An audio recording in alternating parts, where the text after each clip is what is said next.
আমার ঠোঁটে, দুঃখ সুখের সমব্যথায় ফুলের মতো ফোটে। ও ভাষা তোমার আমার ঠোঁটে, দুঃখ সুখের সমব্যথায় ফুলের মতো ফোটে। বাংলা ভাষার থেকে কেবল পেলাম এ ভাষার সৃজন, আমি ভাষায় শেলাম। বাংলা ভাষার থেকে কেবল নিলাম এ ভাষার সৃজন, আমি ভাষা প্রণাম। এই জীবন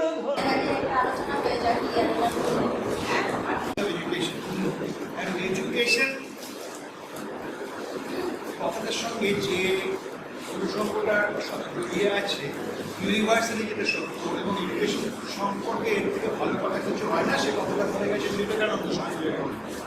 আপনারা অনেকেই শুনে থাকবেন। এডুকেশন কি? Education is the manifestation of the perfection already within man. মানুষের ভেতরে যে মনুষ্যত্ব আছে তাকে পারফেক্ট করবার নামই হচ্ছে এডুকেশন। আমরা ইসলামিক স্টাডি হোক বা ধর্মতত্ত্বই হোক বা ফিলসফি বা বিজ্ঞান বা সাহিত্য, যাতেই আমরা চর্চা, যেটা নিয়েই আমরা চর্চা করি না কেন, আমরা যেটা চাই সেটা হচ্ছে আমাদের ভিতরে যেটা আছে তার সেটাকে পারফেক্ট করা, সেটার সেই কি আছে, কথাটা হচ্ছে কি আছে, এই পারফেকশনটা কতখানি আছে সেইটা। পারফেকশন হীনভাবে কেউ জন্মায় না। কোনো শিশু কি জন্মের সময় জানে যে তার জীবন প্ল্যাটফর্মে কাটবে আর কারো জীবন সমাজ পালন কাটবে? কেউ তো জানে না। একটা শিশু যখন জন্মায় তখন প্রতিটি শিশু একটা একই রকমের গর্ভ থেকে একই রকমের তার বিকাশের ফলে একই রকমের আকার, আকৃতি, মাথা, যদি যদি যদি অন্য কোনোভাবে আমি সেটাকে বাদ দিচ্ছি, জেনেটিক্যালি যদি কোনো বিপর্যয় না থাকে, একই রকম পারফেকশন। এই যে শূন্য অবস্থা, যে অবস্থায় সে ভূমিষ্ঠ হল, সেই অবস্থায় একটা দরিদ্র শিশু আর একটা ধনী শিশু, একটা মুসলিম শিশু বা একটা হিন্দু শিশু, একটা খ্রিস্টান শিশু, একজন পার্সি শিশু, তাদের ভেতরে কি কোনো পার্থক্য আছে? সে যেটা নিয়ে জন্মায়, কিন্তু ধীরে ধীরে তার ভেতরে এই পারফেকশন যেটুকু নিয়ে জন্মায় তার ওপরে বলি করতে থাকে। সুতরাং পারফেকশন মানে যেগুলো আনুষঙ্গিকতা আমাদের যেটা করে সেটা হচ্ছে এই পারফেকশনটার ওপরে তার কিছু নির্মাণকে চাপিয়ে দেওয়া। সেটা কতখানি সফল হয় তার উপর নির্ভর করবে আমি মানুষটা পারফেক্ট হয়ে নাকি, বা একটি শিশু সে বড় হয়ে পারফেক্ট হয়ে কতখানি এই অন্য নির্মাণটা একটা শিশুর উপরে চাপিয়ে দেওয়া যাচ্ছে তার উপরে নির্ভর করে। তো উনি এই Islamic philosophy of education, Islamic philosophy of education নিয়ে পড়াশোনা করতে গেলে নাজেস মাহফুজা আপনাকে করতে হবে, কিন্তু আপনি কোথায়? হ্যাঁ, নাজেস মাহফুজা মিশরের উপন্যাসিক আপনি পড়ে থাকবেন। প্রথম উপন্যাসিক তিনি নোবেল পুরস্কার পেয়েছিলেন। একটা ছোট্ট গ্রামে, ছোট্ট ভিলেজে মানুষের বেড়ে ওঠা, তাদের প্রতিদিনকার দ্বন্দ্ব, কিভাবে একই ধর্মের ভেতরে কিন্তু কিভাবে আর একদল তৈরি হয়ে উঠছে যারা এই সুযোগটা নিচ্ছে আর একভাবে অপ্রেস করছে, তাদের বেড়ে ওঠা, তাদের লড়াই। সুতরাং মানুষ একটা সমাজে সেটা আপনার ধর্মভিত্তিক যদি হয় তাহলেও ইউনিফর্মিটি তাদের ভেতরে নেই, ইউনিফর্ম নয়, তার জন্য এই পার্থক্যটা নেই। এডুকেশনকে পার্থক্য দেয়, শিক্ষা সেটা নেই। এডুকেশন সুতরাং ফিলসফি, যে ইসলামিক ফিলসফি নিয়ে আমার খুব বেশি পড়াশোনা নেই, কিন্তু ইসলামিক ফিলসফির ভেতরেও যে ইউনিভার্সিটি আছে আজকের পৃথিবীতে, সেই পৃথিবীতে সেই ইউনিভার্সিটি কোথাও চলবে বললে আজকে প্যালেস্টাইনে এই অবস্থা হতো না। একটা মুসলিম বিশ্বে একটা প্যালেস্টাইন 60-70 করে 20-40 হাজার মানুষ মারা গেছে, তার ভেতরে অধিকাংশ শিশু এবং নারী বাকি বিশ্ব চুপচাপ নিয়ে গেছে। কেননা কিছু অস্ত্র ব্যবসায়ী আর কিছু বিল্ডার তারা এই বিষয়ের গড়া এবং মাকে নিয়ন্ত্রণ করছে, আধুনিকে তারাই সেখান থেকে কিছু ফায়দা পাচ্ছে। সুতরাং এডুকেশনের চর্চা খানিকটা একাডেমিক চর্চা, ফিলোসফিক চর্চা, খানিকটা একাডেমিক চর্চা। সে ধার্মিকের থেকেই আসুক না কেন বা আপনার এই বইটি আপনি আপনার পিএইচডি কাজের সেটাকেই আপনি পাবলিশ করেছেন। পিএইচডি কাজের যে সমস্ত বইগুলো পাবলিশ হয় সেগুলোর পরিণতি সাধারণত ওই একাডেমিক প্লেসের বাইরে যায় না। আমি আশা করবো বা আমি ধারণা করবো যে আপনার এই চর্চা সেটা প্রথমে সার্বজনীন কাজ না, কিন্তু প্রথমে ইসলামিক জগতে পৌঁছে, তারপরে সার্বজনীনতা কথা ভাবো। কিন্তু আপনার আশেপাশে এই কাছাড়ের, হাইলাকান্দির, শিলচরের, করিমগঞ্জের ইসলামিক জগতে আগে পৌঁছা, তারপরে যদি আপনার মেটাফিজিক্যাল সাবজেক্ট থাকে তাহলে বড় খানাদার কিংবা বেড়া কোনো বক্তব্য বা কোনো ভালো জিনিস আপনি রাখতে পারে না, কিন্তু সব কিছু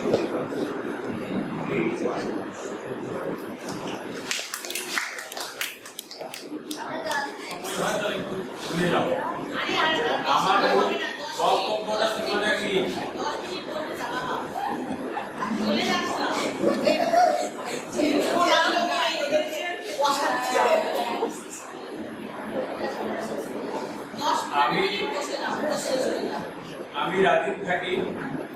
পশ্চিমবঙ্গের দ্বিতীয় বৃহত্তম শহর আসানসোলের ভূমিপুত্র। আমার জন্মস্থান হলো চুরুলিয়ার পাশের গ্রাম কবি কাজী নজরুল ইসলাম যেখানে জন্মেছিলেন সেখানে। নজরুলকে বুকে নিয়ে আমি বড় হয়েছি, লেখার চেষ্টা করে যাই। আমার নামের সাথে প্রথমে যেটা আছে সেটা হলো সংগঠক, তারপরে যেটা আছে সেটা সম্পাদক এবং তারপরে আমি লেখক কবি। যাই হোক, সংগঠন করার কাজটি খুব কঠিন কাজ। সংগঠনদের প্রথম সন্ধান থাকে যে আগামীতে আমরা কি পাবো, আমরা কাদের হাতে দায়িত্ব তুলে দিতে পারবো। এই সংগঠনরা তো দীর্ঘ সময় সংগঠন করতে পারে না, একটা বয়সের পর থামতে হয়। তো আজকের সময় দাঁড়িয়ে সব থেকে বড় সংকটের বিষয় যেটা, সেটা আমাদের খুব ভাবাচ্ছে।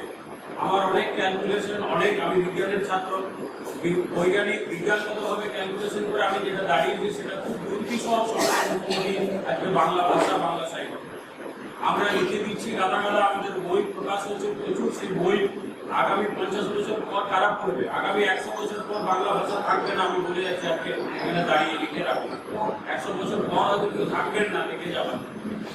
কালকে আমরা খুব আশা নিয়ে শিলচরে এসেছিলাম, যখন সুনীল রায় বললেন কষ্ট বুকে চেপে যে 1961 19 মে সেই ভাষা শহীদের রক্ত আমার হাতে লেগেছে, গায়ে লেগেছে, কিন্তু সেই রক্ত গায়ে মাখার পরও মনে হচ্ছে আমাদের বাংলা ভাষার আন্দোলন সেদিন সফল হয়নি, সেই আন্দোলন আজও চলছে। তো সব থেকে আশার আলো যেটি দেখলাম এখানে, আমার যে বোনেরা বললেন এখানে, দীপশিতাদের ধরুন আরো ছিল, এরা বলে যেটুকুই বলে উৎসাহ নিয়ে এরা যে করছে বাংলা ভাষার শেষ প্রান্তে দাঁড়িয়ে। আমি পশ্চিমবঙ্গে একটা কবিতা উৎসব করি, দক্ষিণবঙ্গে যিনি উত্তর পূর্ব এবং সমুদ্র অঞ্চলের মানুষেরা কবিরাও, বিশিষ্ট কবিরা, বিখ্যাত কবিরা বাংলা সাহিত্যের তারা উপস্থিত থাকেন। তো সেখান থেকে আমার মনে হয়েছে হ্যাঁ, বিদ্যাদিও গেছেন আমাদের একটা অনুষ্ঠানে।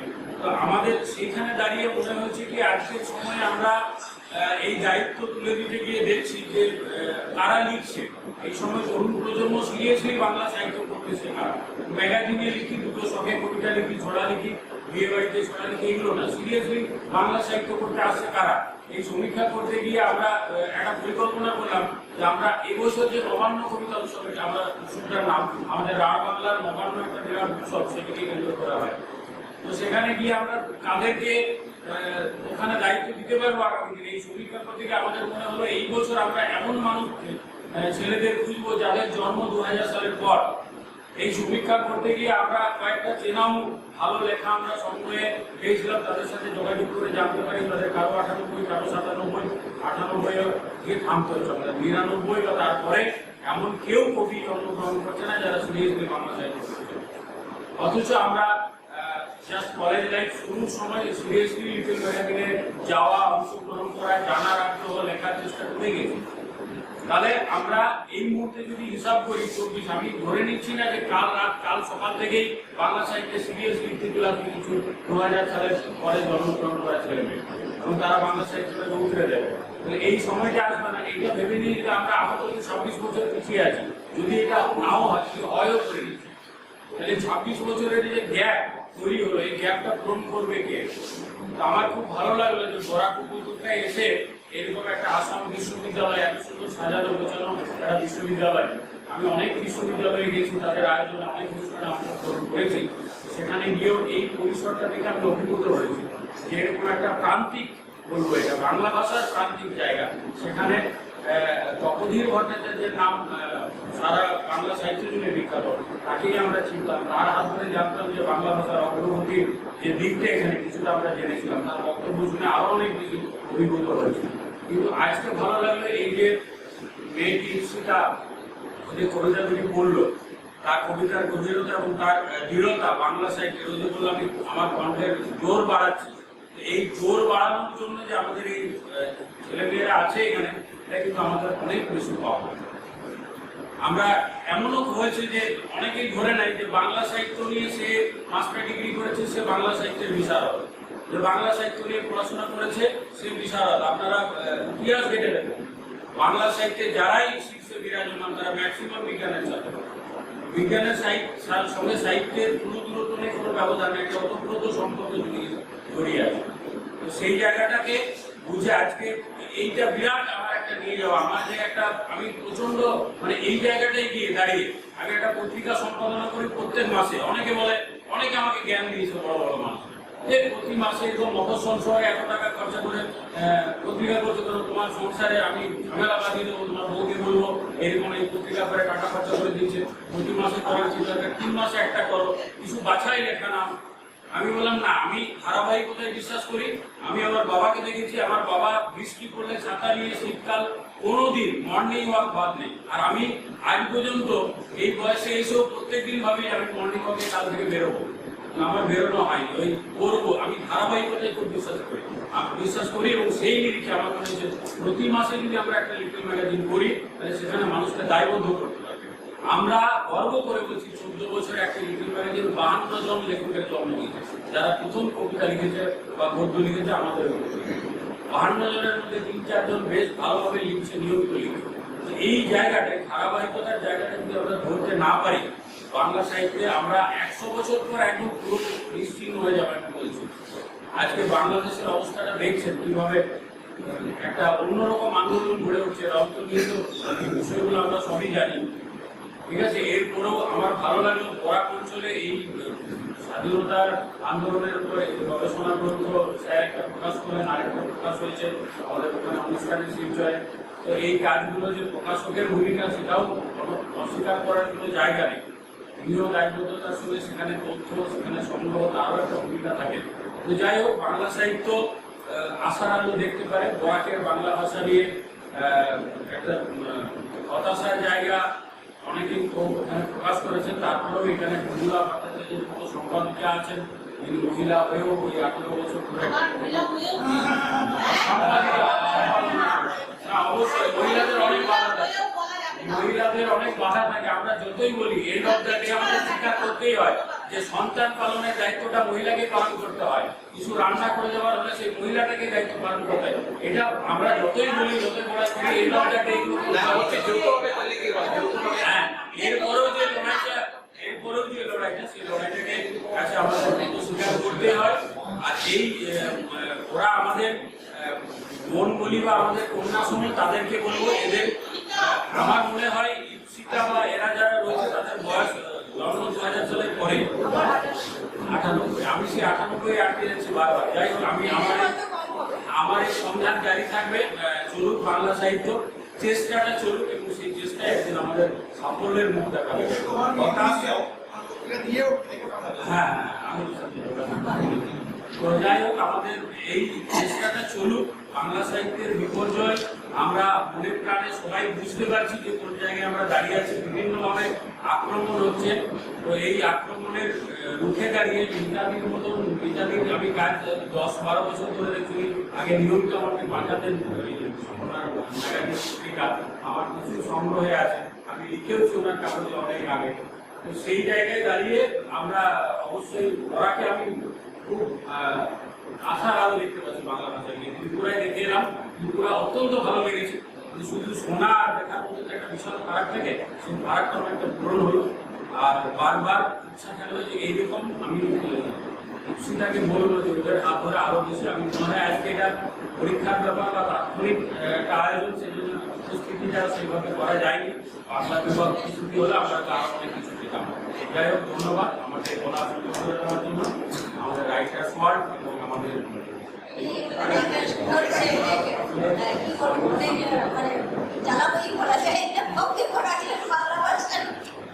যেটা থেকে কিন্তু একটু মানে আশার আলো শুনলে আমরা এইসব মিটিংয়ে বা যখন আমরা বসি বা ছাত্রছাত্রীরা বসে আছে, তখন আমরা আশার আলোই শুনতে চাই। এই বাংলা ভাষা থাকবে না 100 বছর পরে, 50 বছর পরে, এইগুলো কথা শুনতে চাই না। আমরা রাখবো, যেগুলোভাবে আমরা রাখবো। এরও কিছু আপনারা সেই শুরু থেকে এসছেন, এত দূরে নদী নালা, কত নদী বেরিয়েছেন, কত নালা বেরিয়েছেন, জঙ্গলের পেরিয়ে এখানে এসছেন, কেন এসছে? বাংলা ভাষাকে ধরে রাখতে চান বলেই। তো আমরাও সেভাবেই, এই যে ওরা পরীক্ষার সময় না খেয়ে সকাল থেকে আছি, এখনো যায়নি, সেটার উদ্দেশ্যটা কি? সবার উদ্দেশ্য আমরা বাংলা ভাষা করে রাখবো। তো থাকবে না সেটা না, আমরা রাখবো, যেগুলো ভাবে আমরা রাখবো। তো এবারে আমি ডেকে নিচ্ছি ওই অনেক সূত্র, আমাদের বিখ্যাত কবি অনেক সূত্রকে, বাংলা সাহিত্যের বিখ্যাত কবি অনেক সূত্র। আমরা ধন্য প্রায় প্রেমিকার মতো দুহাতে কম্পিত নৌকায় যাকে গ্রহণ করেছি, প্রায় প্রেমিকার মতো যে আমাকে দিয়ে থাকে প্রতিটি বিরল আশ্লেষ, সে আমার শুভাকাঙ্ক্ষী, আদরে কদাচ বান্ধব।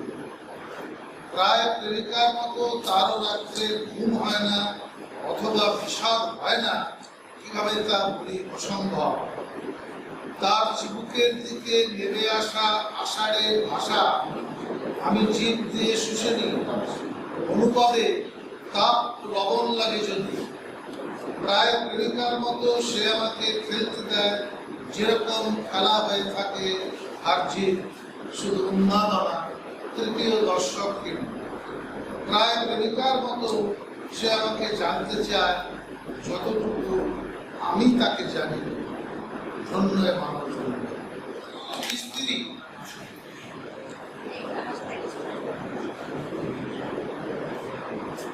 কবজা বিকল হলে পাল্টে দাও, বিরল স্ত্রী। উটের শরীরে জল নিয়ন্ত্রিত করো, কত ডিগ্রি তাপে গলে সুকঠিন রমণী হৃদয়, তাও তুমি জানো। অযথা বারুদ বৃষ্টি, রমর্থক অস্ত্র বিনিময়, সে তোমারই কারুকার খেলা। জন্মে ফুল দিয়ে থাকো, আরো ফুল শ্মশান শৃঙ্খলা। বৈরাগ্যে কল্যাণে স্থিত, অকল্যাণ অসম্ভব খরা। তুমি বিম্বিত করো পটচিত্রে মধুর জগৎ সংসারে। দুর্ভ সন্ত্রাস কিংবা পুরস্কার প্রদানের মতো ক্ষেপণাস্ত্র, মারণ জীবাণু, পরমাণু বিভাজন, ভিড় প্রলম্বিত জালে ছত্রাক ঘেরা, বিজ্ঞানেরও দূর বিরল আমরা রাখবো। এবারে আমরা সুরঙ্গ দেখে নিচ্ছি কিছু বলার জন্য। তিনি রাইটার্স ওয়ার্ল্ডের সম্পাদক আর কবি, সংগঠক, লেখক। কিছু বলার দরকার নেই। সবথেকে আমার ভালো লাগছে যেটা, সবাইকে আর নতুন করে কিছু জানা ছিল, সবাইকে ভালোবাসা জানিয়ে শুরু করছি। জুড়ে বলছে আমার শোনা যাচ্ছে না বলা? শুনুন, নামটা কি? অরুণ জ্যোতি চৌধুরী আর জগন্নাথ বর্মা।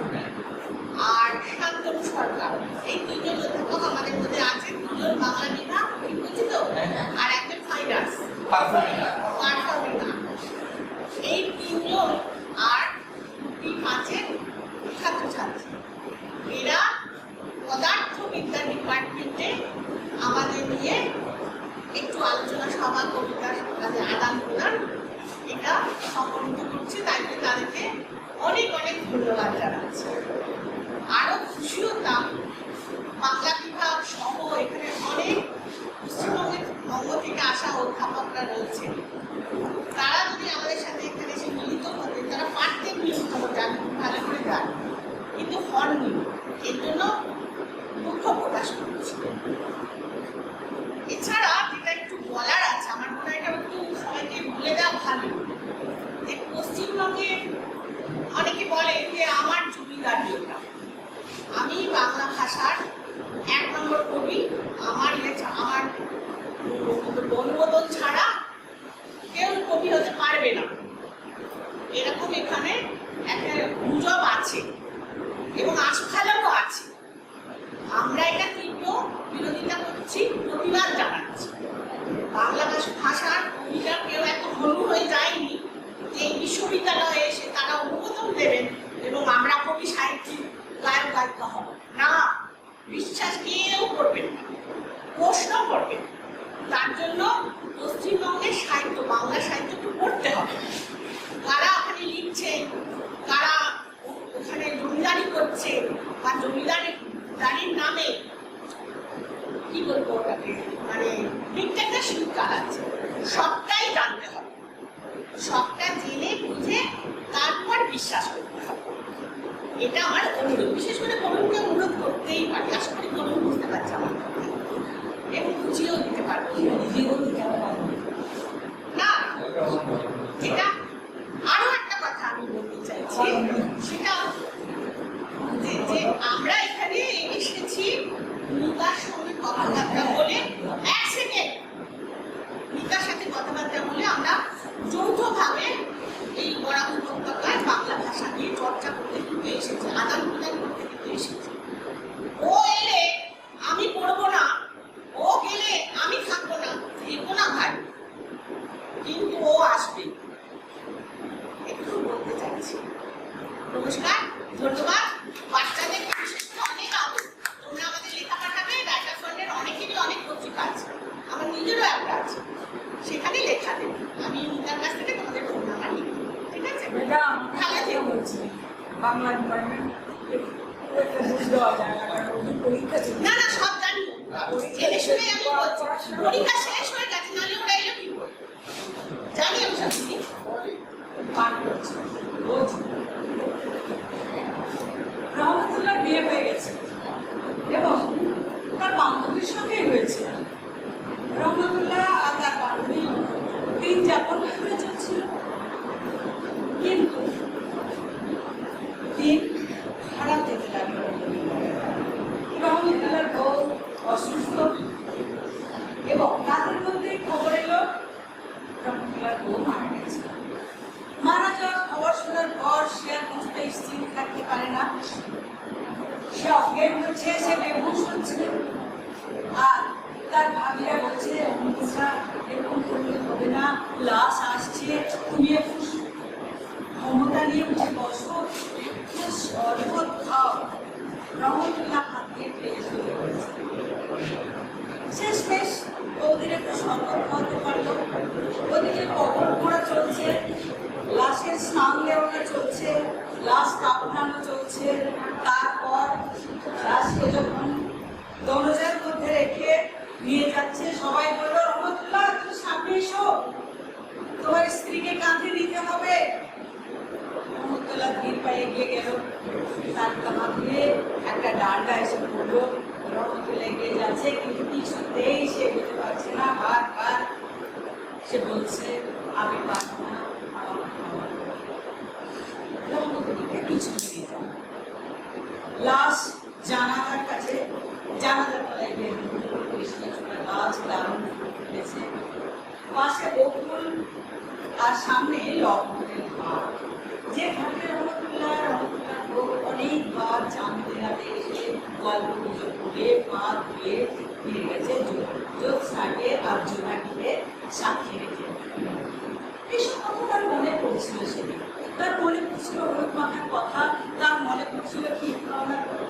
আর তার মনে পড়ছিল এই তো কদিন আগে নানি সম্বর দিয়ে বলেছিল ওটা দারুণ সুখী হবে, কিচ্ছু হলো না।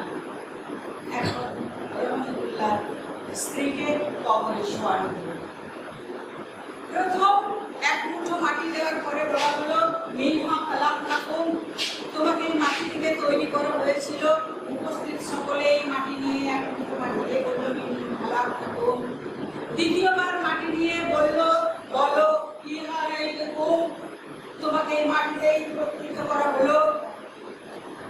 3 মুঠো মাটি, সেই লাস্ট মাটি দিয়ে বলা হলো তার না আবার তোমাকে এই মাটি থেকে তোলা হবে। তারপরে জ্ঞান নেই। যখন তার জ্ঞান ফিরল তখন গভীর রাত। গরমের দিন, পরের দিন সকালে কবরে চলে গেছে এবং কবরে গিয়ে হাওয়া করছে। বাড়ির সকলে গিয়ে তাকে ধরে নিয়ে এলো। রহমতুল্লাহ এটা করতে নেই, সে মারা গেছে, তাকে শান্তিতে থাকতে দিতে হয়, তার জন্য তুমি যাও নামাজ পড়ো। কথা বলে না, চুপচাপ পরে ঘুমড়ে কেঁদে উঠে আবার বেলায় বড় একটা পাখা নিয়ে গিয়ে তার স্ত্রী কবরে গিয়ে হাওয়া করে। রহমতুল্লাহর এই ভালোবাসা দেখে গ্রামের প্রত্যেকটি বাড়ির ঘরে ঘরে ঝগড়া শুরু হয়েছে। তাদের স্ত্রীরা বলছে তাদের সঙ্গে দেখো শেখো রহমতুল্লাহ কেমন তার স্ত্রীকে ভালোবাসে, মরে যাওয়ার পরে কবরের কাছে গিয়ে বসে থাকে, কাঁদে বাঁকা করে, আর তোমরা তোমরা কি করো? সেসব স্বামীগুলো একটু গম্ভীর হয়ে থেকে বলে আমরা কত সব পারবো না। যাই হোক 3 দিন 4 দিন 5 দিন এইভাবে চলতে থাকে। গ্রামের লোক একটা মিটিং ঠিক করলো এইভাবে প্রতিদিন কবরে হাওয়া করার ঠিক হলো। এটা শরীয়তের বাইরে, তাই রহমতুল্লাহকে শিখতে হবে ধৈর্য টিকে থাকতে হবে। রহমতুল্লাহকে তুলে নিয়ে আসা হলো, আবার চলে গেল দুপুর বেলায়, সে হাওয়া করছে। এবার রহমতুল্লাহ কয়েকটা চাচা ভাই গিয়ে উপরে আলাদা করে ধরেছে আর বলছে তোকে একদিন থাকতে দেওয়া যাবে না, চল আমি মিটিং চলছে।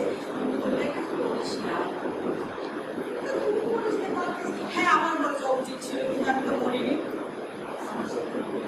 স্ত্রীটা মারা গেছে, জানিস আমরা কতদিন ওই জ্যোৎস্না রাতে আর জোনাকির সঙ্গে খেলে এসেছি, আমাকে এখন শুনে কেন করে তুলে নিয়ে যাস? বাড়ি ফিরে চল, আর আসতে দেওয়া হবে এখানে।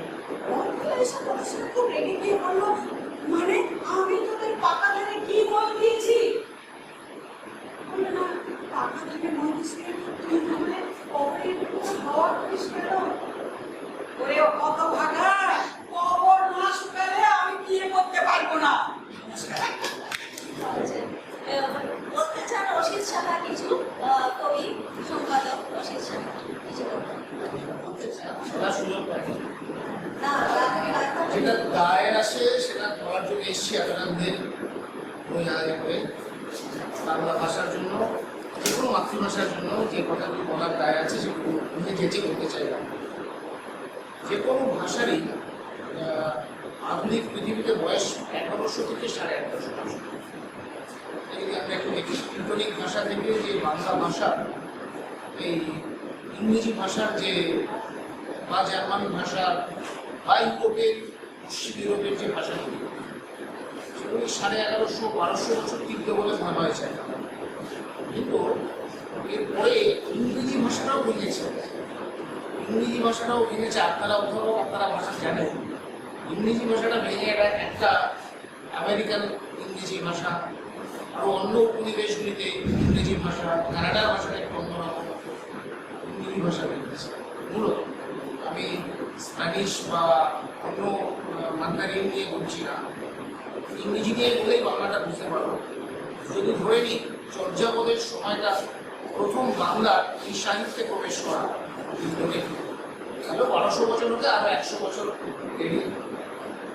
রাজীব যেটা বলছিলেন যে 100 বছর, এই 100 বছর কিন্তু এরপরে বাংলা ভাষা অন্যভাবে টার্ন নিতে পারে পৃথিবীর অন্য মাতৃভাষার মূল কারণ বলে আজকে আমার যেটা মনে হয় সেটা হচ্ছে বাণিজ্য। বাণিজ্য একটা ভাষার গতিপথ পরিবর্তন করে, তাকে নিয়ন্ত্রণ করে অনেক। কেউ আমরা বলে দিলাম ইংরেজি মাধ্যম স্কুল, কেউ আমরা বললাম কেউ আমরা বললাম অন্য কিছু। আসলে ভাষার প্রতি যে মানুষের আগ্রহ এটা খুব জৈবিক, মানে মাতৃভাষার প্রতি যে মাতৃভাষার সন্তান তার আগ্রহটা খুব প্রাকৃতিক, এটা চলে যাওয়ার কথা নয়। কিন্তু তাকে শেখানো হচ্ছে তুমি এই ভাষাটা শিখবে, তুমি ছোটোবেলা থেকে বড় হচ্ছে তুমি এই ভাষাটা শিখবে, তোমার জীবনে চলার পথে এই সুবিধে হবে না, সুবিধে হবে না, বড় তুমি এই জায়গাটা শেখো। এই আক্রমণটা আমরা রুখবো কি করে? তার কারণ আমাদের বাণিজ্যে ফিরে আসতে হবে। বাণিজ্যে আমি এসে ঘরে ঢুকেই দেখলাম, আমি স্যারকে বলছিলাম দুজন বাঙালি, ঘরটা ডক্টর মেঘনাথ সাহা, ডক্টর সত্যেন্দ্রনাথ ঘোষ, আমরা দেখলাম বাঙালি এই চলে গেছে। তো আজকে সেই জায়গাটা ধরে আমরা যদি দেখি, বাংলা ভাষার শব্দ রবীন্দ্রনাথের নোবেল পাওয়াতে কিছু যায় আসেনি বাংলা ভাষা। বিপ্লবদা বললেন রবীন্দ্রনাথ যতদিন আছে, রবীন্দ্রনাথকে কতজন আমরা হৃদয় দিয়ে বুঝেছি, রবীন্দ্র সাহিত্যকে পড়েছি কতটা। আসলে রবীন্দ্রনাথ থেকে আমরা বাঙালিটা পরিচিত হচ্ছি যে আমরা একটা উঁচু কিছু একটা ব্যাপার, আমরা একটা আন্তর্জাতিক একজন প্রথম আন্তর্জাতিক ব্যক্তিত্ব বলা হয় রবীন্দ্রনাথকে। তো আমরা একটা প্রথম আন্তর্জাতিক বাঙালির বংশধর উত্তরাধিকার গ্রহণ করছি, এটা ভেবে আমরা গর্বিত। রবীন্দ্রনাথ করি না, রবীন্দ্রনাথের নীতি আদর্শ বোধ এগুলো বিশ্বাস কতটা করি আমরা জানি না। সুতরাং আমি বললাম সেই পড়া যদি আমার হৃদয়ে প্রবেশ না করে, শুধু মস্তিষ্কে থাকে, সেই পড়া আমাকে অনুপ্রাণিত করতে পারে না। এটা সবসময় আমার মনে হয় যে কোনোভাবেই যে ভাষাতেই করি না, কিস করেও কখনো মনে হতে পারে আমাদের বাংলা মাঠঘাটের কথা বলছেন, আমাদের সেই 18-19 বছরের প্রেমের যুবকের প্রেমের কথা বলছেন, যুবকের প্রেমের কথা বলছেন, মনে হতে পারে, অসুবিধা কিছু নেই। ভাষা ওই এরিয়াটা থাকে না ভাষার। তাই বাংলা ভাষার মূল সম্পদ বাংলাকে নিয়ে যারা চর্চা করেন তা নয়, কারণ আজকে পড়ার একটা বিচ্ছিন্ন নয়। কারণ আমরা জানি আমাদের দেশের বাইরেও সিলেরিও না যে দেশের নাম, ওখানে বাংলা ভাষা মাতৃভাষা, এছাড়াও অনেক বেশি। তো উত্তর আমেরিকাতেও বাংলা ভাষার একটা চর্চা আছে, ইউরোপে একটা চর্চা আছে। আর এছাড়াও আমাদের ইউরোপে, পশ্চিম ইউরোপে, বিশেষ করে ইংল্যান্ড, বাংলা ভাষার যথেষ্ট চর্চা আছে। লাইব্রেরিগুলোতে বাংলা ভাষার বই পড়া হয়, মানে পড়তে যায়, অনেক বাংলা ভাষা পড়া হয়। সুতরাং বাংলা ভাষার সম্পদ এই জন্য নয় যে বাংলা ভাষায় হয় রবীন্দ্রনাথ লিখে গেছেন, কিন্তু আসলে বাংলা ভাষা হচ্ছে মধ্যবিত্তের কাছে দলিত হচ্ছে, উচ্চবিত্তের কাছে দলিত হচ্ছে। বাংলা ভাষা বাংলা ভাষাভাষী মানুষের, প্রান্তিক মানুষের কাছে আজকে সীমাবদ্ধ। এই জায়গাটা থেকে বেরোতে হবে, এই সম্পর্কটাকে একটু জানতে হবে, এটা আমার মনে হয়। কারণ বাংলা ভাষার চর্চা মধ্যবিত্ত মানুষ চর্চা করে কি, আমরা ইংরেজি ভাষাটা শিখি, তারপরে আমরা পড়ছি। আমার পরে প্রজন্মকে আমরা ইংরেজি শেখার জন্য প্রথমেই বলছি, তারপরে তো বাংলাগুলো হিন্দি দিলাম, না হলেও কেউ বাংলা দয়া করে দিল, মানে সেই জায়গা থেকে তারা উৎসাহিত হবে। এবং আজকে প্রান্তিক মানুষ যার সুযোগ হয়নি ইংরেজি ভাষাটা শেখার, বা যে স্বপ্ন দেখে না আমি গুজরাটে গিয়ে কাজ করবো, দিল্লিতে গিয়ে কাজ করবো, হিন্দিটা সে শিখছে না, সুযোগ নেই, সেই সুযোগটাও নেই। সে মাঠে চাষ করে, তার দিকে বাংলা ভাষা শুরু। তো আমরা বাংলা পড়তে গেলেও বাংলার মধ্যে ইংরেজি বলি বা অন্য ভাষা ব্যবহার করি। সুতরাং বাংলা ভাষাকে আমাদের বাঁচিয়ে রাখতে গেলে তার মূলকে সন্ধান করতে হবে। মূলকে সন্ধান না করে আমরা পারি না। এটা হচ্ছে ভাষা। আর সাহিত্য খুব ফ্ল্যাট সময়ের মধ্যে দিয়ে আমরা যাচ্ছি। পুরোটা বলছিলেন অনেকটা কিছু একটা যে আমরা এখন আর খুব প্রতিক্রিয়া জানাচ্ছি না, এই সাহিত্য বাঁচবে না, জাস্ট বাঁচবে। আমরা আনন্দ পাচ্ছি, লিখে দুটো কবিতা লিখলাম, কেউ একটা উপন্যাস লিখলেন, কেউ একটা গল্প লিখলেন, 10টা লোক শুনলো বা শুনলো না, আমরা বাঁচবে না যদি না ওই একটা কথাই কবিতা না হোক, আমার ভট্টাচার্য বলে গেছে বাংলা আমার এই দুর্গটা আমার সব দেশ নয়, এরকম বলার মতো মানুষ কমে যাচ্ছে বাংলাদেশ। ওটা আসল, ওটা আসল। অবাঙালিও বলে তাহলে ওটাই প্রয়োজন। সাহিত্যের মধ্যে ওই প্রাণটা চায়, হৃদয়টা চায়, প্রতিবাদটা চায়। এটা আমার মনে হয় মূল কারণ। ওই অর্নামেন্টেশন ওটাকে একটু বড় কিছু ধন্যবাদ।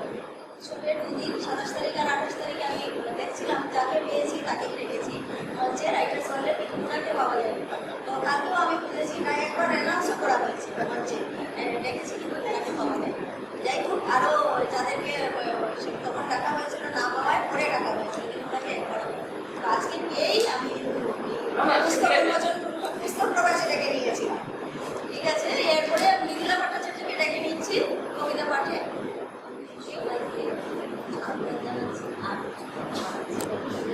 আজকে আমি যে কবিতাটা পাঠ করছি এটা আমাদের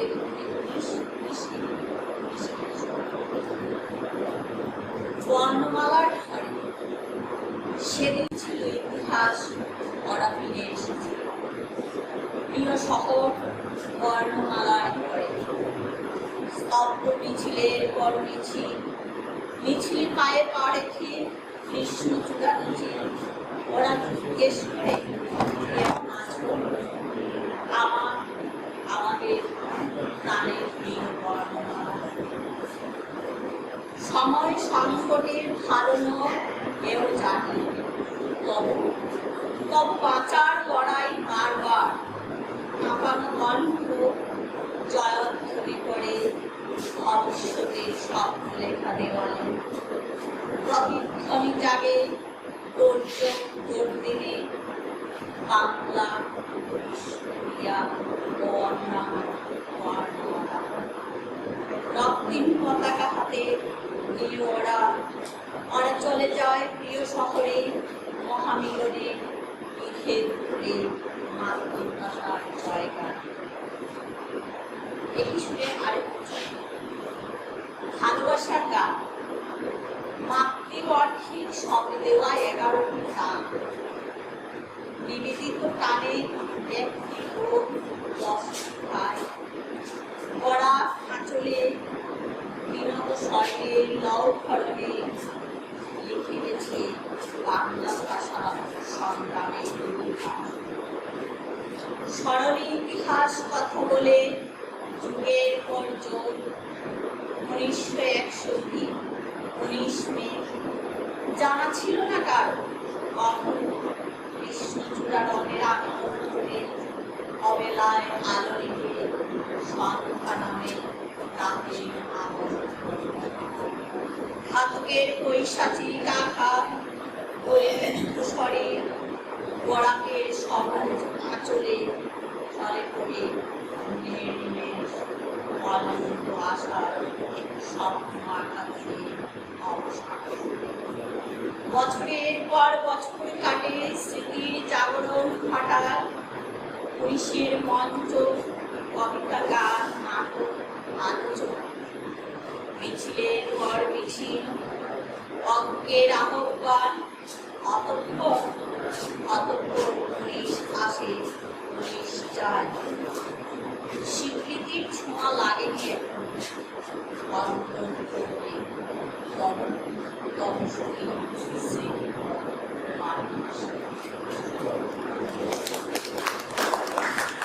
একটা গান করবে সঙ্গীত শিল্পী কবি শ্রাবণী সরকার।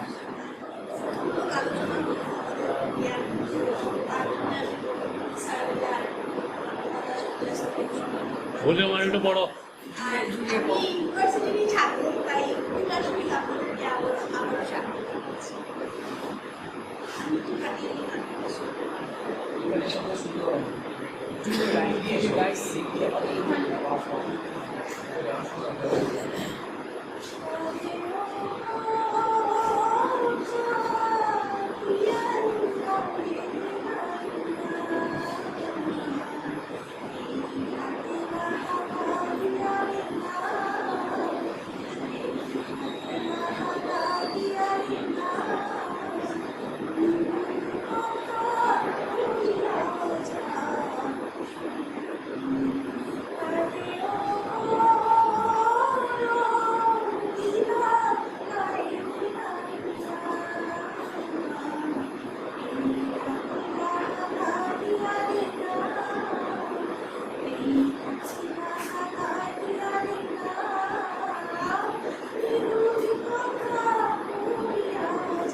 শোনার জন্য সবাই অপেক্ষা করছে। আর আপনি এই ব্যাপারটা আমাকে দিয়ে দেবেন, আমি সেটাকে ফর্ম পাঠাবো। নমস্কার সবাইকে। আমরা আসাম বিশ্ববিদ্যালয়ে আমরা একটা বড় অনুষ্ঠান করবো, আপনাদের সবাইকে নিয়ে আমরা ডাকবো। আমাদের এখন পরীক্ষা চলছে বলে আমরা এই মুহূর্তে কিছু করতে পারলাম না। আমরা আগেও অনেকগুলো বড় বড় অনুষ্ঠান করেছি, যেমন মল্লপ্রাণের দ্বার করতে আমার বেশি বেশি মনে হচ্ছে এসেছিলেন। তো আমার গাড়ি করেই আমরা মিজোরামের দিকে যাচ্ছিলাম। আমার মেয়েটা 4 বছর আগে, ঠিক করোনার আগে আগে। তো হঠাৎ করে প্রচন্ড তুফান এসেছিল। তখন উনি বলছিলেন এই মুহূর্তে যদি বড় গাছ এসে আমাদের গাড়িতে পড়ে মারা যায়, হয়তো বড় অক্ষরে লেখা থাকবে আমি উত্তর পূর্বতেই মারা গেলাম। এটা আমার জন্য খুব সম্মানের। তো আসলে উত্তর পূর্বের সাহিত্য আমার মনে হয় গত 20 বছর ধরে যে কয়েকটা সাহিত্য আমার কাছে আপনারা খুবই ভালো জানেন। ধরুন দলিত সাহিত্য নিয়ে প্রচুর চর্চা হয়েছে, নারীকেন্দ্রিক সাহিত্য নিয়ে আলোচনা, আরেকটা হচ্ছে উত্তর পূর্ব সাহিত্য। কেন আমি বলবো, দেখুন আজকে যে মিজোরামে একজন বসে কবিতা লিখছেন বা বাংলার চর্চা হচ্ছে কিন্তু মিজোরামে, তিনি একটি মেয়ে ধরুন একদম পাহাড়ের নিচ থেকে জল নিয়ে আসছে বলছি দিয়ে, এই যে চিত্রটা, এটা কিন্তু উত্তর পূর্বের বাইরের কোন কবিতায় আমার মনে হয় পাওয়া খুব বেশি সম্ভব নয়। সেজন্য এই যে তার বাস্তব প্রেক্ষাপট এবং এই যে চিত্রকল্প আমরা কবিতার ক্ষেত্রে, এটা কিন্তু উত্তর পূর্বের সাহিত্য আমার মনে হয় এই মুহূর্তে অনেকটা বেশি চর্চিত হচ্ছে। অনেকে বলবেন যে আমি শুধুমাত্র বাংলা সাহিত্য চর্চা করবো, এখানে অনেক দ্বন্দ্ব রয়েছে। আমি একটু সরে গিয়ে অনেক সময় অনেক কথা বলি যে আমি কেন অসমীয়া সাহিত্য পড়বো না, আমি কেন ধরুন আমাদের ককবরক সাহিত্য পড়বো না, কেন পড়বো না? জোর করে যদি আমাকে একটু পড়ায় সেটাতে আপত্তি। ধরুন আমি খুব সহজে ফরাসি সাহিত্য পড়ছি, কিন্তু আমি অসমীয়া সাহিত্য পড়ছি না, কেন পড়বো না? আমার এই অনীহা কেন? তাহলে আমার দীর্ঘদিন ধরে কি আমার মনের মধ্যে তৈরি হচ্ছে যে আমি এদেরকে একটু দূরে সরিয়ে রাখবো, কিংবা নিজ সাহিত্য পড়বো না? তাহলে আমি কি ইংরেজি সাহিত্য পড়ছি, ফরাসি সাহিত্য পড়ছি, চীনের সাহিত্য পড়ছি, কিংবা আমি আজকে মারাঠি সাহিত্য পড়ছি, হিন্দি সাহিত্য পড়ছি, কেন আমি অসমীয়া সাহিত্য কিংবা নিজ সাহিত্য কিংবা আমি ককবরক সাহিত্য পড়বো না? অর্থাৎ এই সাহিত্যের আদান প্রদান আমার মনে হয় আমরা ভবিষ্যতে এটাও করতে পারি, একটু বহুভাষিক যদি একটা কিছু কবিতা পাঠের আসর করে। কারণ আমাদের শিলচরেই বইমেলা হয়েছিল, তিনি অসমীয়া সাহিত্যের সাহিত্য একাডেমি পুরস্কার পেয়েছিলেন, অনুরাধা শর্মা পূজারী। তাকে নিয়ে আমার কাছে একটু মেয়ে কাজও করেছে। তিনি অকপটে দাঁড়িয়ে বলেছিলেন যে বাংলা সাহিত্য আমাকে একটা ঋদ্ধ করেছে, সেজন্যই আমি অসমীয়া সাহিত্য চর্চা করেছি। অকপটে দাঁড়িয়ে কিন্তু স্বীকার করেছে। এবং তার একটা দীর্ঘ সময় কলকাতার একটা তিনি ওই বিজ্ঞাপন এজেন্সিতে কাজ করতেন, সেখান থেকে তার লেখালেখি শুরু। তাহলে এই দূরত্বটা আমার মনে হয় আমরা এই সাহিত্য চর্চার মধ্য দিয়ে, অনেকটা তো রাজনৈতিক সমস্যা আছে, অনেকটা মিটিয়ে ফেলা যাবে। ধরুন অনুবাদের মধ্য দিয়ে প্রচুর অনুবাদ আছে, বাংলা থেকে অসমীয়া, অসমীয়া থেকে বাংলা। আমাদের গবেষণার কাজেই আমি ধরুন অন্তত 10 জনকে অসমীয়া সাহিত্য নিয়ে কাজ করেছি। তার পাশাপাশি বাংলা সাহিত্য, ধরুন অনুরাধা শর্মা পূজারী, তার সাথে সুচিত্রা ভট্টাচার্য, ধরুন আমাদের চৈতন্যদেব এবং শঙ্করদেব আমার কাছে এই মুহূর্তে কাজ করছে তোমাদের। তাহলে কেন আমরা ধরুন সব সাহিত্যকে নিয়ে পড়বো না? বিভিন্ন জায়গায় প্রশ্ন তুলেছি। তাহলে এই 19শে মেকে কেন্দ্র করে ধরুন আমাদের এই বিশ্ববিদ্যালয়ের প্রচেষ্টা, কিন্তু 19শে মেতেই কিন্তু আরেকটা ছোট্ট ঘটনা ঘটেছিল। এটা হচ্ছে আমাদের হাইলাকান্দি করিমগঞ্জের ধরুন, তারা বাঙালির অসমীয়া মণিপুরি ভাষায় কথা বলে, তারা একটু প্রতিবাদ করেছিলেন ধরুন বাংলাই যদি একমাত্র গোটাকের ভাষা হয় তাহলে মণিপুরীদের কি অবস্থা হবে। হ্যাঁ, সেজন্য এই যে আগ্রাসন কিন্তু বহুমুখী। অর্থাৎ আমার মনে হয় এত জটিল একটা বিষয়, তো এই সব বিষয়গুলি আমাদের সাহিত্য চর্চায় উঠে আসুন, আমাদের আদান প্রদান হোক, এবং এই আদান প্রদানের মধ্য দিয়ে আমার মনে হয় আমরা যারা উত্তর পূর্ব ভারতে বসে আমরা লেখালেখি করছি, সাহিত্য চর্চা করছি, তার মধ্য থেকে আমরা একটা উত্তরণের প্রয়াস আমার মনে হয় সেখান থেকে পাবো। তো আপনাদের প্রত্যেককে ধন্যবাদ জানাচ্ছি আমাদের বিশ্ববিদ্যালয়ে আসার জন্য। ভবিষ্যতে আপনাদের কাছ থেকে ধরুন আমরা আগে একটা বড় কিছু একটা অনুষ্ঠান করবো, আপনারা আসবেন। এবং সব থেকে ভালো হবে একটু যদি শীতের সময় হয়, এবং এখান থেকে আমরা একদিন মিজোরাম গিয়ে অনুষ্ঠান করতে পারি, কারণ মিজোরাম ট্রেন লাইন প্রায় সমাপ্ত। হ্যাঁ, ধরুন আগামী 5-6 মাসের মধ্যে মিজোরাম ট্রেন চলে যাবে। মণিপুরের ইম্ফল থেকে 40 কিলোমিটার আগে কিন্তু ট্রেন এখনো যায়, আজকের দিনও যায়। ত্রিপুরা থেকে শিলচর হয়ে এটা 40 কিলোমিটার আগে অবধি যাচ্ছে ইম্ফল থেকে। সেখান থেকে আমরা ইম্ফল 40 কিলোমিটার যাওয়া কিছুই নয়, ট্রেনে করে ঘুরতে যেতে পারি, তো একটু ঘোরাঘুরিও থাকলো, আমাদের সাহিত্য চর্চাও থাকলো। এই আপনাদের কাছে আমরা বহুভাবে করতে পারি আপনাদের সাথে মিলে। আসাম বিশ্ববিদ্যালয়ের নতুন গ্রন্থ প্রকাশনা আছেন, সবাইকে মিলে আমরা এই অনুষ্ঠানটুকু করতে পারি। তো আমি ধন্যবাদ জানাই প্রত্যেকেই, রাইটার্স হলের সঙ্গমা ভট্টাচার্য, স্বপন ভট্টাচার্য, অমিতাভ ঘোষাল, অনিক রুদ্র, অস্মিতাভ ঘোষাল, অনিক রুদ্র, নুরুল ইসলাম, অজয় বসু, কানাইলাল জানা, মনোরঞ্জন মণ্ডল, চৈতালি ধরিত্রী কন্যা, সার্থক রায়চৌধুরী, মোহনা দাস, মণিদীপা নন্দী বিশ্বাস, অসিত সাহা, রীতা মিত্র, দেবাশিস মল্লিক, রাজীব খাটি, দেবাশিস বন্দ্যোপাধ্যায়, বিপ্লব চক্রবর্তী, মধুমিতা গঙ্গোপাধ্যায়, নীলিম গঙ্গোপাধ্যায়, আপনাদের প্রত্যেককে আমরা ধন্যবাদ জানাই। আজকে একটি বইও আমাদের সামনে উন্মোচিত হলো, আমাদের লেখক আমাদের সাথীরা আছেন, তাকেও আমরা আপনার আজকে প্রত্যেকের পক্ষ থেকে সাধুবাদ জানাই। আপনার কাছ থেকে আরো বই আমরা চাইছি, এবং আপনাদের প্রত্যেক আমাদের লেখক, এবং আমি বলবো লেখকদের বড় কথা কলম চাষি, আপনারা যারা প্রত্যেকেই কলম চাষি আছেন, আসুন আমরা প্রত্যেকে মিলে একটা মানুষকে সুস্থভাবে বাঁচার জন্য একটা পরিবেশ আমরা তৈরি করে দিই। অবশ্যই ওনাকে নতুন ভূমিকা দিয়ে, অর্থাৎ তিনি প্রচন্ড এই অঞ্চলে প্রচুর কাজ করে চলেছেন, নিয়মিত প্রকাশনা করছেন, বিশ্ববিদ্যালয়ের সাথে অনেকেই আমাদের সাথে যোগাযোগ আছেন। এই বিভাগে তিনি বিভাগীয় প্রধান বিভাগীরা, তাকেও ধন্যবাদ জানাচ্ছি। তার সাথে বিভাগের খুব ভালো সম্পর্ক, অনুষ্ঠানে যান। আমাদের আছেন কস্তুরী হোক চৌধুরী এবং তার সুকন্যা, প্রত্যেককে আমরা ধন্যবাদ জানাচ্ছি। ভবিষ্যতে আমাদের এই বন্ধন আরো দৃঢ় হবে, এই প্রত্যাশা করছি। দীক্ষিতা তো আছে, হ্যাঁ দীক্ষিতা তো আছে, দীক্ষিতা খুব ভালো লিখছে, এবং দীক্ষিতা আমাদের বাংলা বিভাগের ছাত্রীর একজন নেতৃত্বেও আছে, ডিপার্টমেন্টাল রিপ্রেজেন্টেটিভ আছে।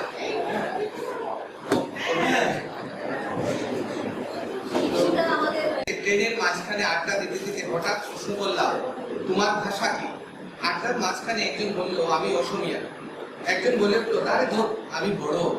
একজন বলে উঠলো, আমি মিজো। আরেকজন বলে উঠলো, ধর আমার ভাষা হচ্ছে হিন্দি ভাষা, ভারতের সব থেকে বেশি কথা বলতে। আমি ইন্টারনেটে প্রশ্ন করার উত্তর আজও পাইনি, কেউ উঠে বলেনি আমার ভাষা মাতৃভাষা।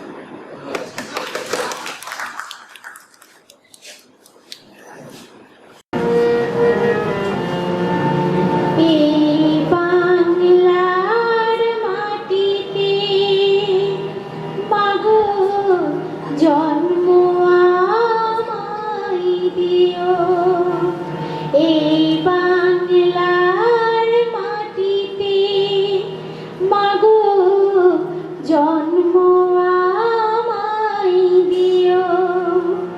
এই আকাশ নদী পাহাড় আমার বড় প্রিয়, এই বাংলার মাটিতে মাগো জন্ম আমায় দিও।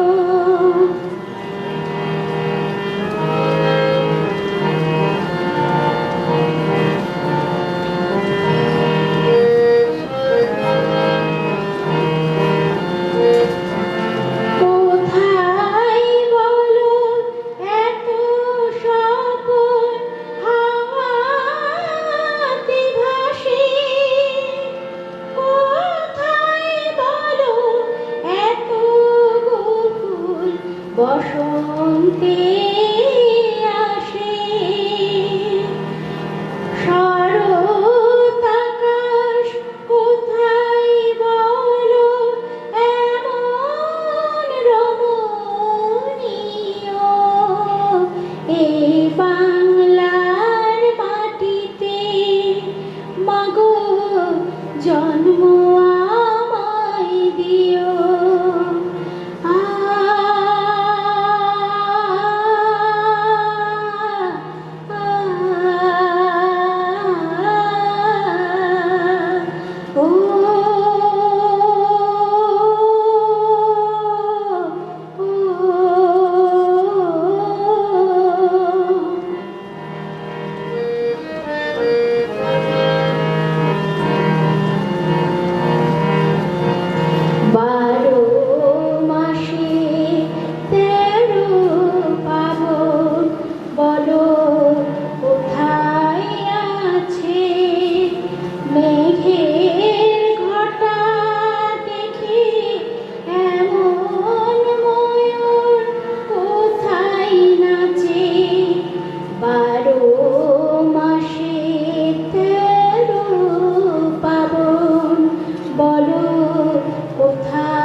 দিগন্তে আসে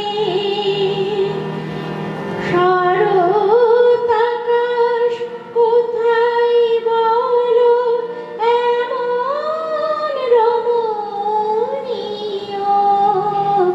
এই বাংলার মাটিতে মাগো জন্ম আমায় দিও আ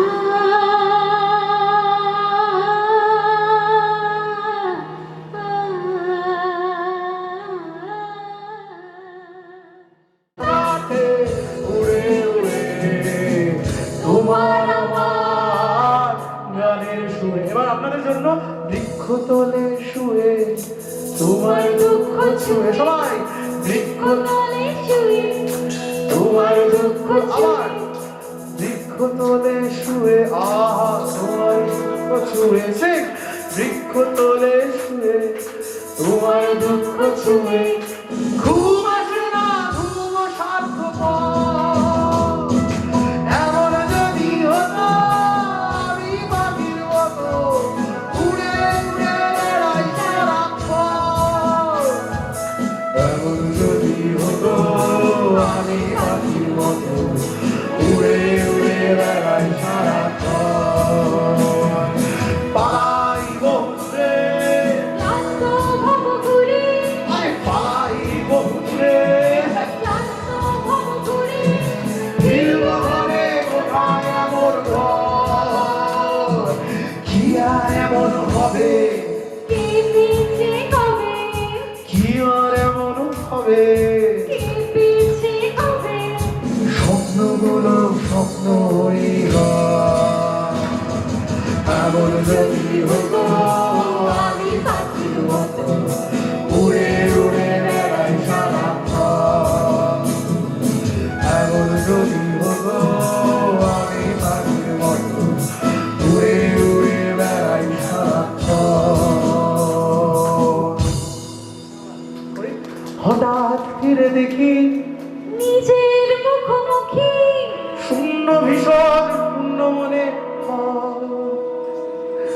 হঠাৎ ফিরে দেখি নিজের মুখোমুখি শূন্য ভীষণ শূন্য মনে হয়। কি আর এমন হবে, কে পেয়েছে কবে, কি আর এমন হবে, কে পেয়েছে কবে। স্বপ্নগুলো স্বপ্ন হইয়া, এমন যদি হতো আমি পাখির মতো উড়ে উড়ে বেড়াই সারাক্ষণ। এমন যদি হতো আমি পাখির মতো উড়ে উড়ে বেড়াই সারাক্ষণ। পালাই বহু দূরে ক্লান্ত হব দূরে, ফিরব ঘরে কোথায় এমন ঘর, কি আর এমন হবে, কে পেয়েছে কবে, কি আর এমন হবে, কে পেয়েছে কবে। স্বপ্নগুলো স্বপ্ন হইয়া সবাই একসাথে এমন যদি হতো আমি পাখির মতো উড়ে উড়ে বেড়াই সারাক্ষণ। এমন যদি হতো আমি পাখির মতো উড়ে উড়ে বেড়াই সারাক্ষণ। হুম হুম হুম না হুম, হুম হুম না হুম না হুম, হুম হুম হুম না হুম, হুম হুম না হুম হুম হুম না হুম, হুম হুম না হুম না হুম, হুম হুম না হুম, হুম হুম না হুম হুম না হুম, হুম হুম না হুম না হুম, হুম হুম না হুম, হুম হুম না হুম হুম হুম না হুম, হুম হুম না হুম না হুম, হুম হুম হুম না হুম, হুম হুম না হুম হুম হুম না হুম, হুম হুম না হুম না হুম, হুম হুম হুম না হুম, হুম হুম না হুম হুম হুম না হুম, হুম হুম না হুম না হুম, হুম হুম হুম না হুম, হুম হুম না হুম হুম হুম না হুম, হুম হুম না হুম না হুম, হুম হুম হুম না হুম, হুম হুম হুম না।